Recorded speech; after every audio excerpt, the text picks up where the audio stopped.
e hoje a gente vai começar a nossa série. E antes da gente trabalhar o tema de hoje, eu queria fazer algumas pequenas e breves observações sobre a epístola de Tiago como um todo, né? Ela é chamada de a primeira epístola das epístolas gerais. O que são as epístolas gerais? A gente tem várias epístolas no Novo Testamento. Algumas delas são bem específicas, direcionadas à igreja, a uma igreja específica, não é? Por exemplo, a igreja de Colossos, a igreja de Filipos, não é? E até mesmo a pessoas específicas, como a carta de Paulo a Timóteo, não é? Mas as epístolas gerais, elas não são epístolas, e o próprio nome já diz, direcionadas a pessoas ou comunidades específicas, mas à comunidade geral de cristãos. É um espectro maior, é uma espécie de circular de uma carta, de uma epístola, que vai correr por toda a igreja, em toda a sua esfera de atuação. Por isso ela é chamada de epístola geral, porque ela vai servir para várias igrejas, várias pessoas, ela não está concentrada em um público específico de um lugar específico. No versículo 1 do capítulo 1, dos versículos 1 e versículo 1, já diz e já determina esse grupo geral para quem Tiago escreve. Tiago, servo de Deus e do Senhor Jesus Cristo, às 12 tribos dispersas entre as nações. Saudações. Então, a carta é endereçada, obviamente, e pela expressão as 12 tribos dispersas, ela é entregue à comunidade de judeus que se converteram, portanto, ao cristianismo e que estão espalhados para além do território da Palestina. Eles estão em outros territórios além daquele que era do contexto concreto deles ali. E por que ele direciona essa carta a essas 12 tribos, a esses judeus que se converteram ao cristianismo? É muito provável que a carta de Tiago tenha sido escrita entre 45 e 50 depois de Cristo. É por isso que é bem provável que ela seja o primeiro documento do Novo Testamento, o primeiro documento escrito. Quando você pega o Novo Testamento, de Mateus a Apocalipse, os textos não estão organizados cronologicamente, mas eles estão organizados por área, por finalidade. E o livro de Tiago, que não é o primeiro livro do Novo Testamento, não significa por isso que ele não seja o primeiro livro que a igreja teve em suas mãos como produto da sua experiência de conversão. E por que isso é importante saber logo de cara? Porque neste momento, no momento em que Tiago está escrevendo essa epístola, a igreja ainda não tem, ela não comporta ainda aquele momento de evangelização dos gentios, em que os gentios estão convertidos ao cristianismo, em que os cristãos não são apenas judeus que se converteram à fé em Cristo Jesus. Não é? Essa vai ser uma outra etapa da igreja, que é quando a evangelização ela vai sair da esfera extremamente voltada para o judaísmo e vai atingir outras nações, outras comunidades, outras etnias, vai atingir os gentios, aqueles que não são judeus. Portanto, é a fase inicial da carreira da igreja. É a fase inicial da igreja em que ela é basicamente constituída de judeus que se converteram ao cristianismo. Isso é fundamental e a gente vai ver ao longo de outros estudos e de outras mensagens que a gente vai oferecer aqui no livro de Tiago, quanto é importante a gente ter em mente para quem Tiago está se dirigindo o tempo todo.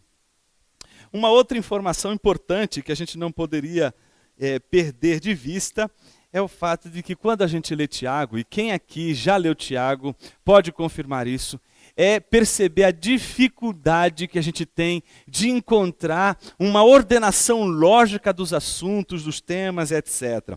Carlos Oswaldo, que foi um dos professores mais importantes e biblistas mais importantes aqui do nosso país, ele dizia que Tiago é um dos livros mais difíceis do Novo Testamento para determinar o seu esboço e o seu propósito. Por quê?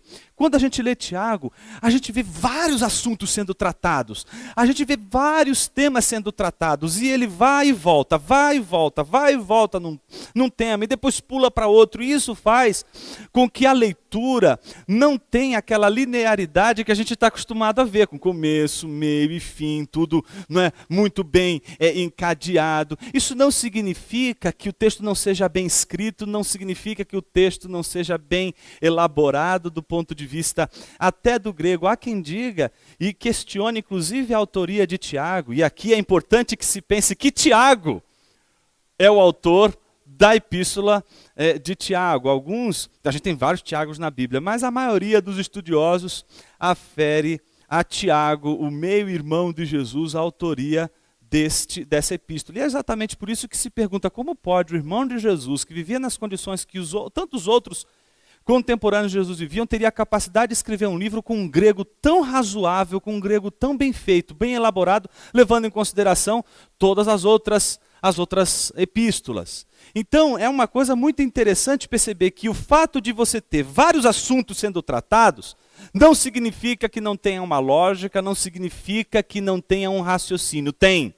O problema é que a gente precisa trabalhar com muito mais cuidado para poder perceber esse raciocínio que Tiago está apresentando em toda a sua epístola. É isso que eu proponho fazer com você nesses nossos próximos encontros. E eu gostaria de desafiá-lo, como eu desafio muitos dos meus alunos no seminário, a durante essa semana, até daqui 15 dias a gente vai se encontrar de novo, você lê 50 vezes Tiago. Ó, que maravilha! 50 vezes Tiago.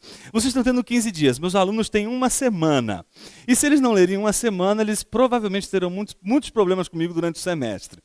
Mas enfim, por que eu faço isso? São 2 páginas, gente. São 4 capítulos, 5 capítulos, 2 páginas. Rapidinho, mel com açúcar. Você lê de manhã quando acorda, lê mais outro quando dorme, você consegue ler em uma semana, Tiago. Então, a ideia é de fazer com que o texto todo, não só um pedacinho do texto, a epístola, a carta inteira, que era lida de forma integral e inteira para a igreja, possa ser lida, assimilada por você, de uma maneira que você possa compreender o todo. Para que quando a gente for falando vários assuntos, a gente possa fazer as várias relações que existem entre o texto, que são extremamente profundas.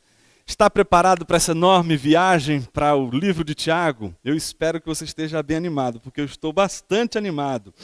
Primeiro porque o tema de abertura é um tema extremamente relevante para mim e para você.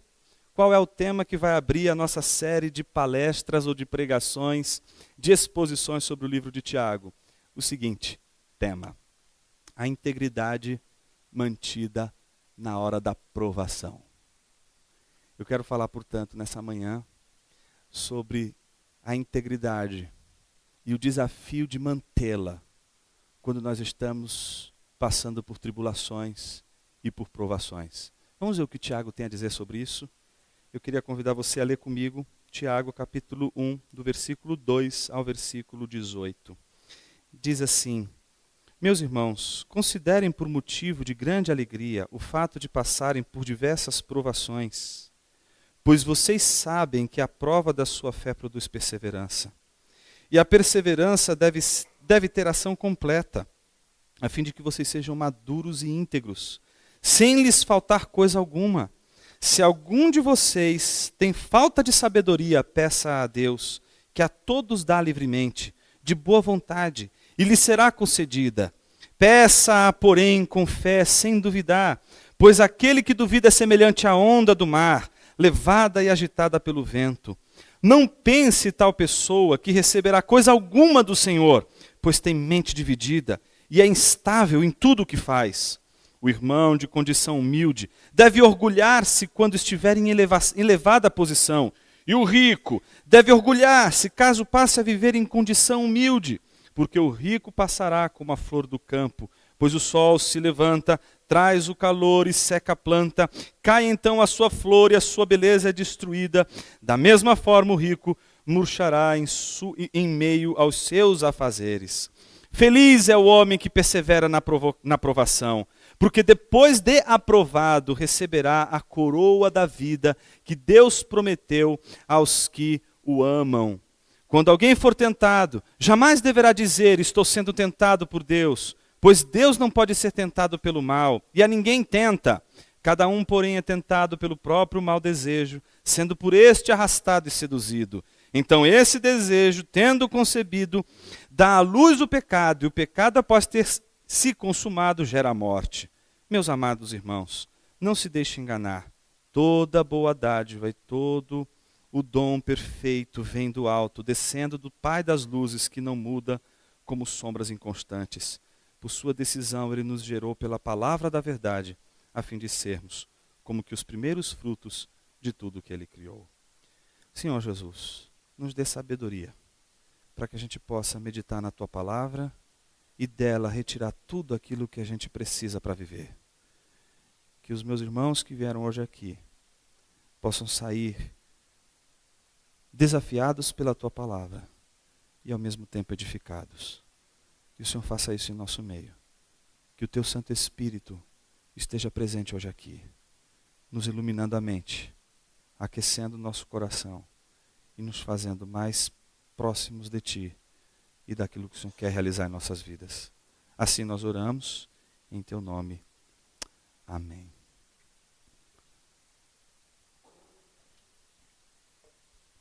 Num livro muito interessante chamado Liderança e Integridade, Ronaldo Lidório diz uma coisa incrível. Ele diz assim: somos treinados para agir bem, mas não para reagir bem.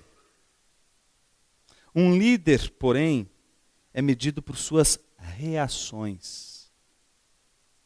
Se as ações demonstram planejamento, as reações demonstram valores. Quando a gente planeja, a gente age de acordo com nossos planejamentos. Mas e quando as coisas acontecem de uma tal forma que todo o planejado parece ruir diante dos nossos olhos e nos deparamos com o imponderável, com o inesperável, o inesperado?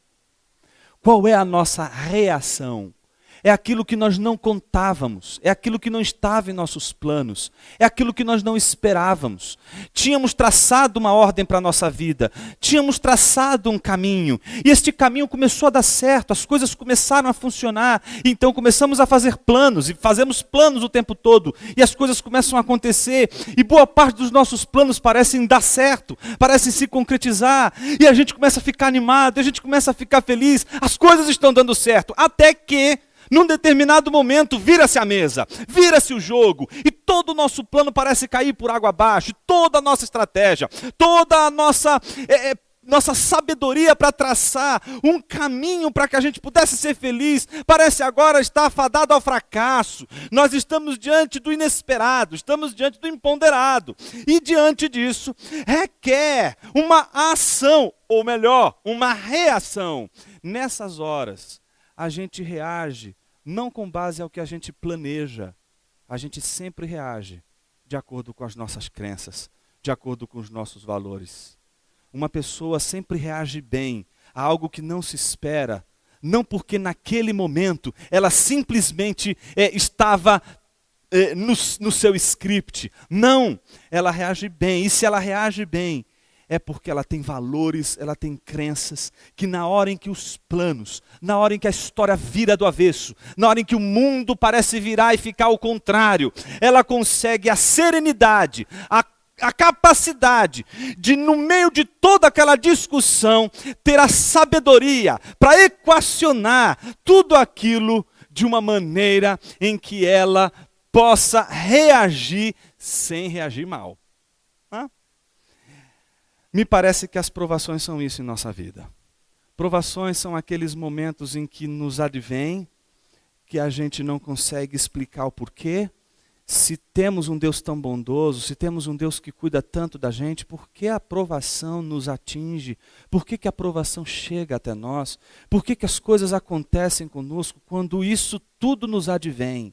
Então toda essa inquietação, ela surge exatamente do fato de que a provação, no mínimo, engendra em nós uma capacidade de pensar sobre a nossa vida, sobre os rumos que nós estamos dando em nossas vidas. E é interessante como Tiago abre a sua epístola, exatamente lidando com uma comunidade de judeus que se convertem ao cristianismo, a sua maior parte, obviamente, de pessoas que têm uma vida religiosa, têm uma vida de referência, ou tomando Deus como referência, mas que ao mesmo tempo, diante das provações, diante de situações adversas, têm agido de uma maneira que não corresponde com a fé em Deus. É muito interessante como uma provação revela quem nós somos. Na provação, você tem o reflexo da tua identidade. Na provação, você descobre quem você realmente é. A provação te diz sobre seu caráter, diz sobre sua fibra, diz muito sobre quem você é. A provação é a melhor maneira que a gente tem na nossa vida para descobrir quem nós somos, o autoconhecimento que vem a partir da provação. Isso é algo do qual nenhum ser humano está livre. Nenhum ser humano está livre de provações. Nenhum ser humano está livre de tribulações. A grande pergunta não é como nos livramos da tribulação, porque dela não nos livramos. A pergunta é como nós enfrentamos, como lidamos com a provação, como lidamos com a tribulação. E Tiago faz uma afirmação que não é muito óbvia. Ele começa a sua afirmação no versículo 2 dizendo o seguinte: considerem motivo de grande alegria o fato de passarem por diversas provações. Olha que mensagem maravilhosa. Considere alegre e feliz a sua vida por conta das provações. Não é? Tiago parece que não está vivendo muita provação. Vamos mandar um pouquinho para ele, porque parece que o que ele está dizendo não parece condizer com a realidade. O que a gente quer parece que é se livrar da provação. A gente quer abandonar a provação, porque a gente equaciona mais ou menos assim. Provação é mal, é triste, é tristeza, é sentimento de abandono, insegurança, é instabilidade. Não é? Então a gente não quer a provação, a gente quer se livrar da provação, porque a provação é algo que parece nos puxar para baixo, nos puxar para o mal. Então a gente não quer a aprovação, então a gente não consegue encontrar na aprovação uma potência para a felicidade, uma potência para a alegria. Para a gente isso é contraditório. Mas Tiago tem em mente aqui o sermão de Jesus Cristo. O sermão em que Jesus mostra contrassensos o tempo todo. O contrassenso da felicidade daquele que tem uma tristeza profunda. Aquele que passa por uma tristeza profunda. E que ao mesmo tempo que vive uma tristeza profunda, não é por isso impedido de vivenciar a felicidade. É interessante como a felicidade que está sendo tratada aqui por Jesus, ela acompanha não a ausência da aprovação, mas a presença da aprovação. É como se Tiago estivesse dizendo para os seus leitores: quem foi que disse que não é possível ser feliz no meio de uma tribulação? Quem foi que disse que não é possível encontrar alegria na maior prova da sua vida? Quem foi que disse e te fez acreditar que a provação é o fim de tudo? Quem foi que te fez acreditar que a provação é exatamente a tua ruína? Quem foi que te fez acreditar que a provação é o fim da caminhada? Dali não há mais solução, dali não há mais saída, não há nada de bom para se tirar da provação. Então a primeira coisa que Tiago diz é: considerem motivo de grande alegria o passar por provações. A grande pergunta é: por qual motivo a gente deveria sentir essa alegria? Por qual motivo a provação provocaria em nós a alegria? Veja que coisa interessante. Ele diz o seguinte: meus irmãos, considerem motivo de grande alegria o fato de passarem por diversas provações. A primeira coisa, não é por uma provação, não. Você está pensando que é uma só? São várias provações de diversos tipos, de diversas maneiras, em diversas épocas, em diversos contextos. Então não é uma só, são várias. E o que ele está dizendo é: considere motivo de alegria o passar por essas diversas provações. Pois, veja como ele conclui: vocês sabem que a prova da sua fé, e é interessante, essa palavrinha prova, a palavrinha dóquimos, que é diferente de provação. Não é a prova da aprovação, é a prova da aprovação, da confirmação.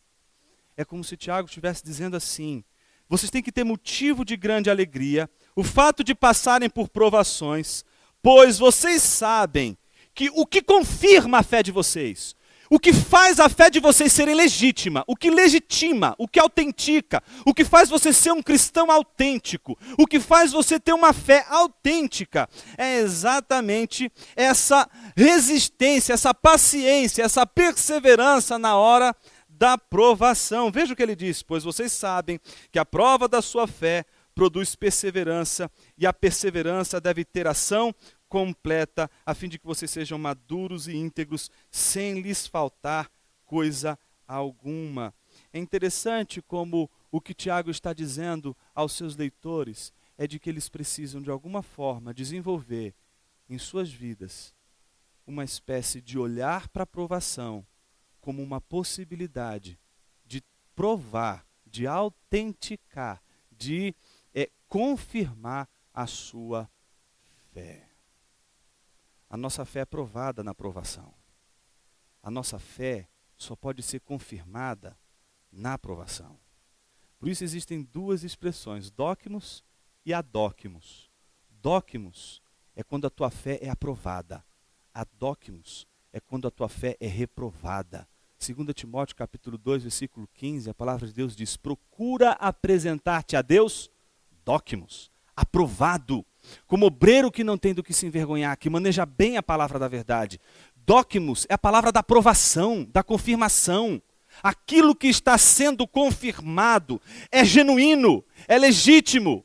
Ou seja, o teu cristianismo, a tua vida cristã, ela é confirmada na provação e não fora dela. É na provação que a tua fé é confirmada. É na provação que a tua comunhão com Deus é confirmada. É na provação que a tua fidelidade a Deus é confirmada. É na provação que o teu amor a Deus é confirmado. É na provação que a tua dedicação, a tua piedade, a tua firmeza na palavra de Deus é confirmada. É na provação que se mostra exatamente a genuinidade da nossa fé, a veracidade da nossa fé. Por isso, a provação é a única possibilidade de a gente ter motivo de alegria, motivo de saber que diante da tempestade, diante da tribulação, a nossa fé não nos abandona, pelo contrário, ela nos serve como fundamento para ver o mundo inteiro abalar e ainda assim permanecermos em fé, ainda assim permanecermos edificados, ainda assim permanecermos firmes. A grande pergunta é como manter essa firmeza na hora da provação. E o nome disso é integridade. Integridade é da palavra inteiro, é aquilo que não é pela metade, aquilo que não é parcial, aquilo que é total, aquilo que é pleno. É exatamente essa experiência de manutenção da fé na hora da provação que vai te colocar inteiro na provação. A única coisa que te coloca inteiro na provação é exatamente a integridade. E a integridade é o coração inteiro na provação. Jesus passou uma das provações mais terríveis que um homem poderia passar. E ele convida alguns homens para passar essa provação com ele num jardim. É o jardim das aflições de Jesus. Jesus está ali e ele ora com os seus discípulos. Ele diz aos seus discípulos: vocês têm que orar, porque se vocês não orarem, vocês vão cair em tentação. E o que acontece? Jesus começa a orar enquanto os discípulos... Essa é a melhor maneira de a gente resolver os nossos problemas na hora da provação, dormir. Não tem coisa mais interessante do que dormir na hora em que o mundo todo está caindo à nossa volta. Não tem coisa mais interessante do que a gente se alienar quando o mundo à nossa volta está em chamas. Não tem nada mais confortável do que a gente deitar no berço esplêndido na hora em que o nosso berço está pegando fogo. Não tem nada mais confortável para a gente do que exatamente essa experiência de, na hora da dificuldade, na hora da situação mais difícil, a gente procurar escapes para a gente se alienar. E isso pode ser tanto atribuições que a gente pode fazer na nossa vida, as mais diversas possíveis. são os nossos escapes mais diversos possíveis. Todos eles para fugir da presentificação na hora da provação. E é a oração, meu irmão, que vai deixar você lúcido. É a oração que vai fazer você olhar para a provação e dizer para ela, na cara da provação: eu sei o Deus em quem tenho crido. É na hora da provação que a oração nos presentifica, nos faz acordados, nos deixa acordados. Então é a oração com seus olhos fechados que deixam seus olhos abertos para enxergar a realidade de quem é você e de quem é o seu Deus. É a oração com os olhos fechados que abre os teus olhos para Deus, que abre os teus olhos para a realidade, que faz você enxergar o que está acontecendo sem negar, sem negação, sem negar o que está acontecendo. Existem muitos irmãos que desenvolvem na igreja uma espécie de negação que é absurda. Tem irmãos que não gostam de dizer que estão passando por dificuldade, que não gostam de dizer que estão passando por necessidade, que não gostam de assumir que estão passando por provação, porque elas vão dizer: isso é um mau testemunho, isso é um falso testemunho. Tem pessoas que têm vergonha, têm dificuldade de expressar a provação que está passando. Meu irmão, minha irmã, quando se passa por uma provação, a última coisa que tem que se preocupar é com a reputação. O que você tem que se preocupar é com o caráter. Porque a reputação pode manchar, mas é o caráter que te põe de pé. É o caráter que faz você ser uma pessoa de fibra. É o caráter que faz você, na hora da dor, dizer: realmente eu estou passando por um dia muito mal. Mas não se abalar de todo com o mal.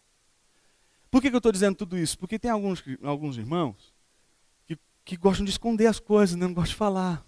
Porque crente tem que ser super poderoso, tem que ser super forte, tem que estar tudo muito bem. Minha vida é maravilhosa, nunca acontece nada de ruim, eu sou sempre uma pessoa muito solícita, faço tudo o que Deus quer, então minha vida é um mar de rosas, é tudo muito bom. Enquanto está acontecendo algo ruim, esconde, tem vergonha. Não, eu quero convidar você a dar um beijo na tua aprovação hoje, a não fugir mais dela, a encarar a tua aprovação como o espelho de tua alma, a olhar para a tua aprovação e dizer o seguinte: eu vou enfrentar essa cruz hoje. E a melhor maneira de você enfrentar não é dormir, não é negando, não é escamoteando, não é colocando para debaixo do tapete. É você explicitar a tua aprovação e enfrentar, olhar no olho do furacão. Então, meus irmãos, quando alguém assim diz assim para mim, Jonas, por que você está triste? Crente não pode ficar triste. Eu expulso esse demônio em nome de Jesus, irmãos. Está entendendo? Porque às vezes a gente acha que as pessoas não podem ficar tristes. Mas Jesus diz no Sermão da Montanha: felizes são os que choram uma tristeza profunda. Por isso eu repreendo toda a legião quando ela se apresenta diante de mim dizendo: quando eu estou triste, para que eu não fique triste. Fico triste sim, mas a minha tristeza dura um segundo. Minha tristeza é momentânea. Minha tristeza não passa de um minuto, não passa de um instante. Eu me lembro de uma vez quando eu estava no curso de Direito. Era o primeiro ano do curso de Direito. E é uma matéria chamada Teoria Geral do Estado. E tinha um professor que era brilhante. Eu gostava demais das aulas dele. Mas ele era ateu. E ele fez várias provocações sobre fé, sobre alegria no dia da aula. E ele disse o seguinte: não existe essa coisa de felicidade plena. Eu levantei a mão. Então, é assim, né, quando você é bem jovenzinho, você tem algumas atitudes mais ousadas, né? Então eu levantei a mão, não sei nem se tinha condições para fazer isso, mas professor, eu discordo. E o tratamento era assim: pois então, doutor, fundamente sua tese. E eu disse assim: porque eu sou uma pessoa plenamente feliz. E dei uma gargalhada. Meus amigos do lado começaram a rir. Eu falei: bom, agora eu vou esperar a bronca, né? Para minha sorte, tocou o sinal, acabou a aula, foi todo mundo embora. Peguei minha mochila, pus nas costas e fui embora. Dali a pouco, quando eu olho para trás, quem que era? O professor lá na cafeteria. Escuta, eu quero conversar com você sobre esse negócio de felicidade plena. Não fuja de mim, eu quero os argumentos. Meus irmãos, eu não sei te dizer de onde veio aquela sabedoria. Hoje eu tenho a certeza que ela veio do alto, do Pai das luzes, que ilumina a nossa mente na hora da provação, que faz a gente enxergar o que a gente não consegue enxergar na hora da provação.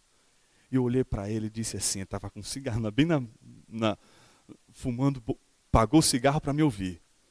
Eu disse assim, professor, sabe qual é a diferença entre eu e o senhor? Com todo respeito, o senhor é uma pessoa infeliz. E que tem momentos de felicidade. São só momentos. Duram um segundo. Duram um instante. Eu, professor, sou uma pessoa plenamente feliz. Mas que tem momentos de tristeza. São só momentos. Duram só um instante. Quem é você, meu irmão? Quem é você? Uma pessoa triste, com momentos de alegria, alegrias que você pode sentir em poucos momentos, momentos fugazes, ligeiros, ou você é o contrário, uma pessoa feliz, mas que enfrenta não uma, não duas, mas diversas provações que duram instantes. Elas passam, mas você persevera, você permanece firme.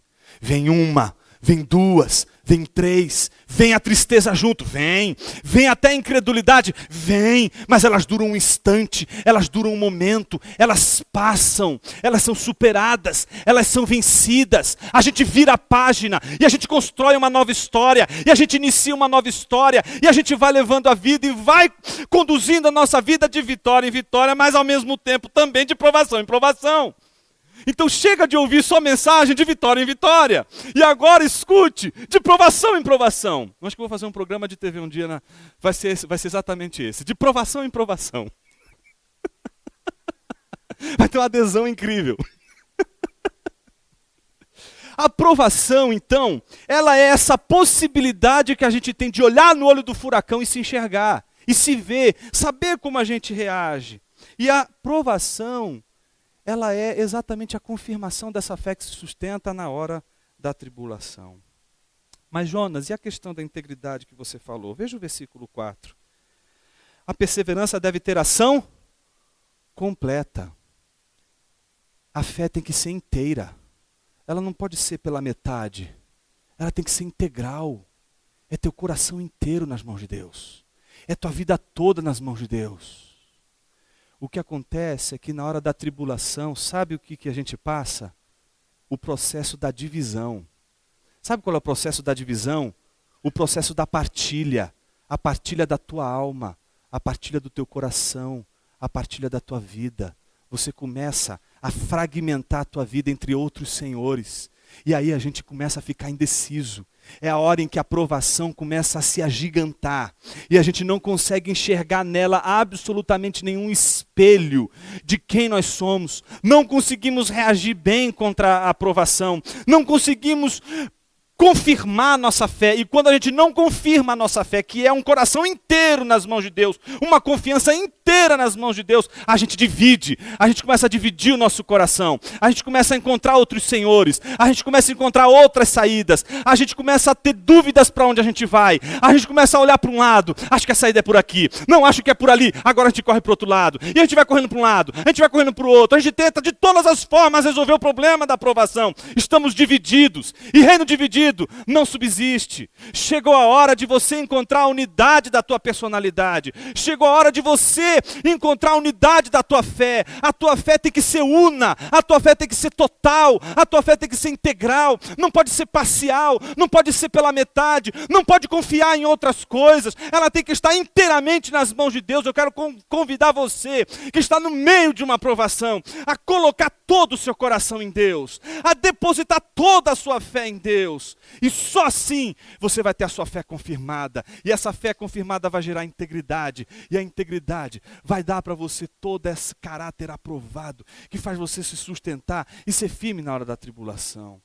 Veja como isso fica claro nos versículos seguintes. Versículo 5. Se algum de vocês tem falta de... Pronto, já está dividido. Está faltando alguma coisa. Não está inteiro. Tiago está mostrando que não está inteiro. Alguma coisa está faltando. E o que está faltando nessa integridade? Sabedoria. Se então está faltando sabedoria, não é? O que ele diz? peça a Deus. Há quem diga que Tiago, ele é o livro de sabedoria do Novo Testamento. No Antigo Testamento a gente tem livros sapienciais, livros dedicados à sabedoria, como Jó, Provérbios, Eclesiastes, livros que chamam a atenção para a gente refletir sobre esse princípio que é a sabedoria. E parece que é isso que abre logo de cara o livro de Tiago, não é? Um convite à sabedoria. E veja como ele diz, se você tem falta de sabedoria, o que ele diz para você fazer? Faça um curso de teologia no Seminário Batista dos Estados Unidos.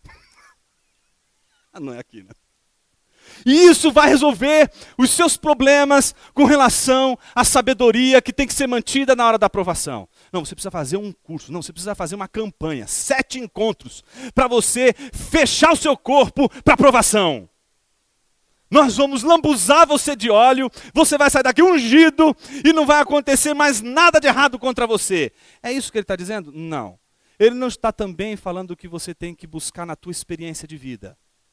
Ele não está dizendo, olhe para o teu passado, veja como as coisas sempre aconteceram e se baseie na tua experiência. Não. Ele está falando de uma sabedoria que tem uma origem. Não é em você, não é na ciência, não são nos livros, não estão nos nossos livros, não está em nossa capacidade. A sabedoria vem de Deus, ela é graça. É aquela palavra que Deus te dá numa hora em que você não se vê absolutamente em capacidade nenhuma de entender o que está acontecendo. E ela chega até você e faz você entender o porquê você está passando pelo que você está passando. Se não traz entendimento do porquê, pelo menos te dá sabedoria de lidar com a aprovação. Veja como o Tiago constrói o texto. Se algum de vocês tem falta de sabedoria, peça a Deus, que a todos dá livremente, de boa vontade, e lhe será concedida. Peça, porém, com fé, e logo em seguida sem duvidar. Aqui não é aquela dúvida da ignorância sobre algum assunto. Sabe quando a gente tem algum assunto que a gente desconhece e a gente não consegue acreditar, ou não consegue entender, melhor dizendo? Então a gente tem uma dúvida. Professor, eu tenho uma dúvida, eu tenho uma questão. Mas tampouco deve ser considerada aquela dúvida de Tomé. Olha, se eu tocar, aí eu vou acreditar. Ainda não é essa a dúvida. Essa dúvida aqui é aquela dúvida da insegurança. É aquela dúvida do seguinte, a aprovação está aí. Existem zilhões de coisas que você pode fazer para se livrar dela, só que você não sabe para onde você vai. Eu estou em dúvida. Eu não sei para onde eu vou. Eu não sei qual caminho seguir. Essa experiência da dúvida, no meio da aprovação, faz com que a gente se sinta, veja o que ele diz, pois aquele que duvida é semelhante à onda do mar, levada e agitada pelo vento. Faz a gente se sentir assim, de um lado para o outro, no meio de uma tempestade, sendo arremessado para vários caminhos, diversos caminhos. A gente não consegue a integridade, a gente não consegue o caminho, a gente não consegue a linha para seguir, a gente não consegue achar o fio da meada, a gente está perdido. E para quem está perdido, todos os caminhos são possíveis, todos os caminhos são viáveis. Chega a hora em que é preciso você ter a certeza, e essa certeza, ela só vem com a fé. A dúvida só vai aumentar as possibilidades. A dúvida só lhe vai acrescentar variantes. A dúvida só vai lhe acrescentar outras possibilidades. Mas a fé vai te mostrar um só caminho. A fé vai te dar a certeza do caminho que precisa ser trilhado. Isso é tão verdade, irmãos, que no versículo 7 ele diz o seguinte: não pense tal pessoa que receberá coisa alguma do Senhor, pois tem mente dividida, dipsikos, não é? A psique dividida, a mente dividida. Existe uma duplicidade na mente. A gente não consegue saber para onde a gente vai. Eu vou para isso ou vou para cá? Para onde que eu vou? Eu não sei o que eu faço. Eu estou perdido. A integridade, ela é exatamente a unidade da mente. É a mente unificada. É a mente que encontra o caminho. É a mente que sabe onde tem que chegar, sabe para onde tem que ir. Tiago está apelando para a unidade da mente, para a unidade da alma, para a unidade das nossas escolhas, da nossa decisão, do que a gente precisa fazer ou simplesmente não fazer. Em seguida, acontece algo muito curioso. Tiago apresenta um exemplo do que seria essa integridade. Veja só, o irmão de condição humilde deve orgulhar-se quando estiver em elevada posição, e o rico deve orgulhar-se caso passe a viver em condição humilde. Veja que exemplo interessantíssimo ele está dando. Não é? O exemplo de integridade mantida na hora da provação. Veja, em contraste com um cristão que é pobre, mas que se gloria quando ele eleva a sua condição, ao contrário, está a figura do cristão que é rico, mas que ainda assim encontra motivo para se gloriar, mesmo diante da provação, ou seja, quando ele perde a fortuna. O que acontece na maior parte dos casos? Pessoas perdem a fortuna, perdem a paz, perdem o sossego, perdem também a integridade. Elas se martirizam, elas lutam consigo mesmas, elas tentam encontrar uma saída para a pobreza, elas não conseguem enxergar a provação como um meio que Deus está usando para ensiná-las algo importante para a vida. Não conseguem colher da provação absolutamente nada que lhe possa dar um crescimento para a vida, fazê-lo mais ou fazê-la mais sensível à sua família, ao que de fato vale a pena na vida, o que vale de fato a pena a gente cultivar enquanto tivermos fôlego no nosso peito. Veja, como é difícil a gente manter a unidade de pensamento no momento em que estávamos numa condição X e a gente perde a condição X e aí a gente tem que viver na condição menos X.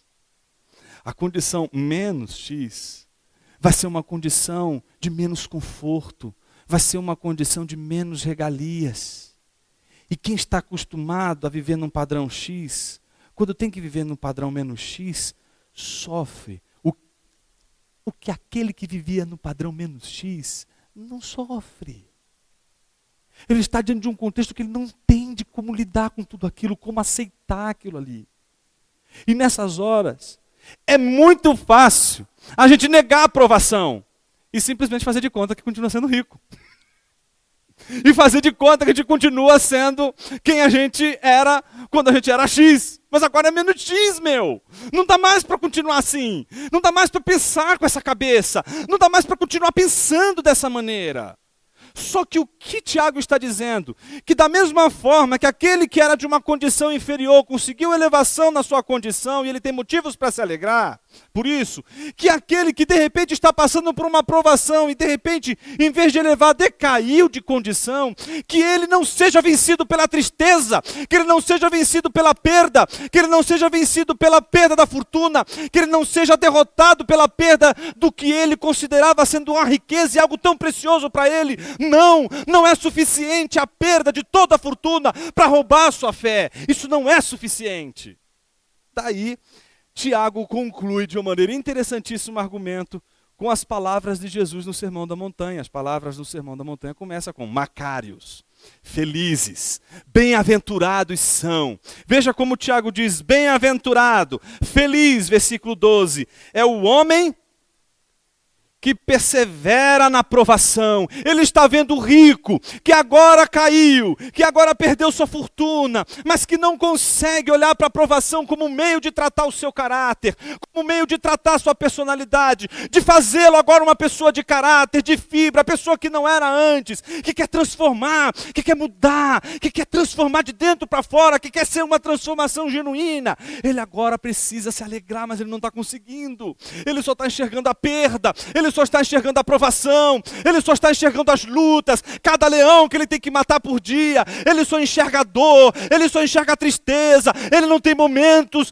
de alegria profunda e momentos de tristeza, é o contrário, ele é uma vida infeliz, uma vida triste e que precisa de alguns momentos de alegria para que ele possa continuar essa vida triste e miserável que ele está vivendo agora e que ele não quer viver. Então Tiago diz, feliz é o homem que nessas circunstâncias não se torna assim. Não se deixa levar pela provação e sucumbir-se diante dela. Pelo contrário, ele persevera na provação, ou seja, ele mantém a paciência, ele se mantém firme, porque depois de confirmada a fé, depois de aprovado, ó Docnos aí, depois de aprovado, ele recebe o prêmio, a coroa da vida, que Deus prometeu àqueles que o amam. Nesse caso aqui, o rico está dividido entre dois senhores. A mente dele está duplicada. Ele não é íntegro. Ele está dividido entre o Deus e a riqueza. Quem ele vai amar mais? A coroa da vida é prometida àqueles que amam a Deus. O êxito, a vitória sobre a provação é prometida àqueles que amam a Deus sobre todas as coisas. A beleza do texto está exatamente na conclusão, que é a conclusão da nossa mensagem de hoje. Quando alguém for tentado ou provado, jamais deverá dizer: estou sendo tentado por Deus. Pois Deus não pode ser tentado pelo mal, e a ninguém tenta. Cada um, porém, é tentado pelo próprio mau desejo, sendo por este arrastado e seduzido. Então esse desejo, tendo concebido, dá luz ao pecado, e o pecado, após ter consumado, gera a morte. A grande pergunta é: em que Tiago estava pensando quando escreveu isso? Sobre a tentação na hora da provação. E logo depois de falar sobre o rico, essa história toda. Eu queria convidar você rapidamente a abrir sua Bíblia em Tiago, capítulo 5, versículo de número 11. Em que Tiago estava pensando quando estava dizendo tudo isso? Provavelmente ele estava pensando exatamente numa pessoa importantíssima da Bíblia. Um dos que perfazem essa literatura sapiencial, essa leitura da sabedoria. Veja o que diz versículo 11. Como vocês sabem, nós consideramos felizes aqueles que mostraram perseverança. Vocês ouviram falar sobre a perseverança de Jó e viram o fim que o Senhor lhe proporcionou. É nisso que Tiago está pensando quando ele está dizendo todas essas coisas. Que é possível alguém que ama a Deus, e a Bíblia diz que era íntegro, reto, que teme a Deus, e que se desvia do mal, e que não teve pecado, não cometeu nenhum delito. Não é? Este é um homem íntegro, ele passar por provação. Num dia, ver sua casa, a casa de seu filho mais velho, lotada com seus irmãos, cair sobre eles. Num dia ver seus filhos todos sendo ceifados. Mas veja, não é só filhos quaisquer. Que pai aqui não lutaria e não se realizaria tendo vários filhos ao perceber que esses filhos estão unidos e vivem em comunhão e harmonia, independente do pai e da mãe? Que pai aqui não ficaria feliz por saber que, puxa, se eu morrer, eles vão continuar amigos, eles vão continuar felizes, eles vão continuar se amando. Esse amor entre eles não depende de eu ficar convocando todo Natal, todo Ano Novo, todo mundo para participar aqui da festa comigo. Não, eles vão continuar unidos independente de mim. Que pai não ficaria feliz com isso? Jó era um pai assim, tinha filhos assim, e num dia o teto caiu sobre os seus filhos.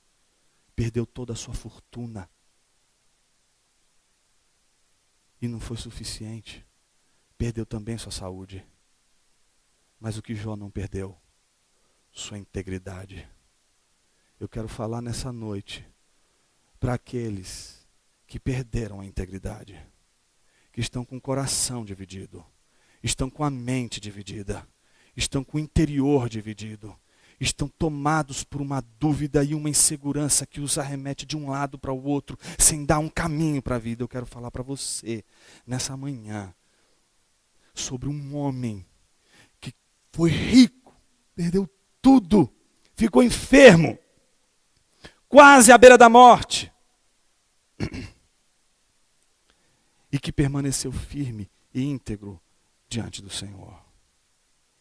Talvez você esteja passando por situações que você olha e diga assim: olha, quando eu estou passando por alguma provação, eu vou ler Jó, porque eu até me sinto mais aliviado. Porque quando a gente vê tudo que o Jó passou, a gente se pergunta como é que pôde ele suportar tudo o que ele suportou. E existe uma resposta para isso, meu irmão. Ele suportou isso por causa da fé inteira no Senhor Jesus. Onde está a tua fé, meu irmão? Onde está o teu coração? onde está toda a tua confiança? Se a gente olha para o exemplo de Jó, a gente vai ver que uma das coisas que mais nos assombram é o fato de que é Satã que aparece no meio da tentação ali, né? No meio da situação ali, para dizer o seguinte: observaste meu servo Jó? Foi isso que aconteceu? Não. Não foi Satanás que chegou ali e disse, olha lá o Jó como que... Não. Satanás chegou quietinho. Ficou ali quietinho, não está mexendo com ninguém. Só está ali presente. E aí Deus faz assim. Observaste meu servo Jó? Homem íntegro, fiel e que se desvia do mal. Meu irmão, pensa aí, eu não vou nem citar nomes, né? Mas pensa aí no cenário político do nosso Brasil. Pensa num político aí, né, que você conheça, que pode ser vários aí, né? De vários partidos aí. Mas pensa num aí, né, confiável. Não, pensa no mais não confiável, né? E que diga assim, entre por aquela porta e diga assim: este homem, apontando para mim, é um homem íntegro. Meus irmãos, do jeito que começa a dizer que eu sou íntegro, eu ficaria com dúvida da minha personalidade, eu ficaria com dúvida da minha autenticidade. Mas se entra por aquela porta, nada mais, nada menos do que Deus, e diz assim: Jonas é um homem íntegro, quem conseguiria aqui duvidar? Senhor, eu duvido da sua palavra. Tudo bem que eu não conseguiria acreditar. Mas, o que é mais importante de tudo isso? O testemunho de Deus sobre Jó. Tem gente que não se contenta com isso e quer encontrar um pecado em Jó, mesmo quando Deus disse que o cara é íntegro e não fez nada de errado. Tem gente que tenta encontrar um erro em Jó. Jó não tem erro, irmão. O erro que o Jó tem é o erro que todos os seres humanos têm, que nascer em pecado. Mas o pecado venial, o pecado diário, Jó está ali firme. Ele é um homem íntegro, ele se desvia do mal. Ele é um homem justo, ele é um homem reto. Mas isso não foi suficiente. Não foi suficiente para impedir Jó de passar pela provação. Mas a maior provação de Jó não é Deus. A maior provação de Jó é Jó mesmo. Jó entra em colapso. Qual é o colapso de Jó? A sua própria teologia. Ele acredita que as coisas funcionam assim. Se eu estou fazendo as coisas direitinho, Deus vai me abençoar. Se eu for, não é, sujo na minha maneira de conduzir a vida e não tiver um caráter íntegro, Deus vai me amaldiçoar. Só que agora o que aconteceu? Ele é reto, ele tem a consciência da sua retidão, mas o mal sobreveio sobre ele.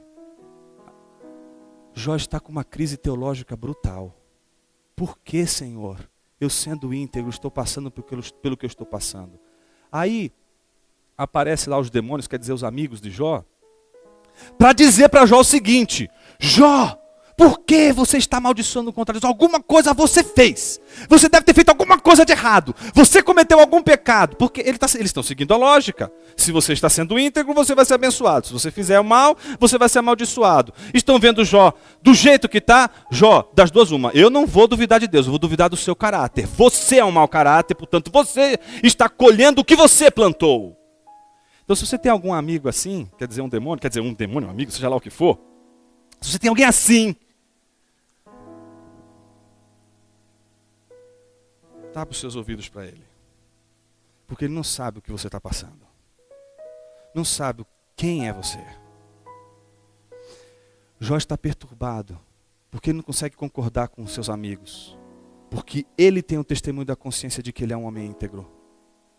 Então a luta de Jó não é mais contra os seus amigos, agora é contra Deus. E ele diz: Deus, se eu pudesse achar o teu tribunal, eu encheria minha boca de argumentos, exporia diante de ti a minha causa. Jó está se sentindo injustiçado por Deus.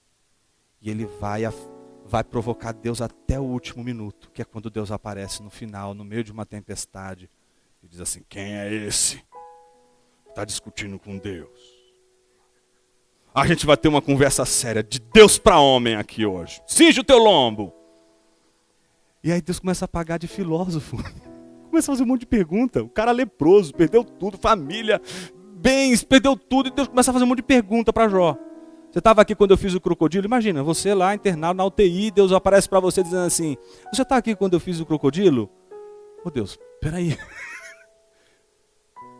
Porque o que a gente esperaria? Um Deus que aparece no meio da tempestade. Ô, meu bebezinho, você tá chorando, tá sofrendo, deixa eu pegar você no colo, deixa eu cuidar de você. É isso que a gente esperaria. Mas o que Deus faz é outra coisa. Deus olha para Jó e diz assim, fica firme agora que você vai ouvir o que você não ouviu até agora. Só pergunta. Deus não dá uma resposta. Você estava aqui quando eu fiz o crocodilo? Você estava aqui quando eu fiz os mares? Quantas estrelas tem no céu? Jó, quantas nuvens tem no céu? Jó, você sabe quantas areias tem no mar? E começa a fazer perguntas, assim, desse tipo. Perguntas que minha filha faz e que eu só sei dizer uma coisa para ela. Não sei, não sei, não sei, não sei, não sei, não sei, não sei. Não tenho resposta para essas perguntas. E quando Jó ameaça dizer, Senhor, eu falei, não terminei. E aí vem a outra bateria de perguntas. Que Jó só pode dizer, não sei, não sei, não sei. No final de tudo é como se Deus estivesse dizendo a Jó, pegue todas aquelas suas questões sobre a sua aprovação e junte a elas. Você não precisa saber o motivo do porquê você está passando pelo que você está passando. Você só precisa crer que o seu Redentor vive. E foi nessa hora que o Redentor de Jó apareceu. Aquele Redentor viveu. E sobreviveu à morte, morrendo em nosso lugar, na cruz, nos redimindo, nos ensinando que é possível redimir através do sofrimento. Não dá para você olhar para Jesus na cruz e não dizer que ele abraçou a provação e deu um beijo naquela cruz dizendo, é sofrível, é doído, é humilhante, mas eu abraço essa cruz. É preciso abraçar a sua cruz, irmão. É preciso você abraçar a sua provação. E talvez fazendo as pazes com ela, você agora seja o vencedor sobre ela.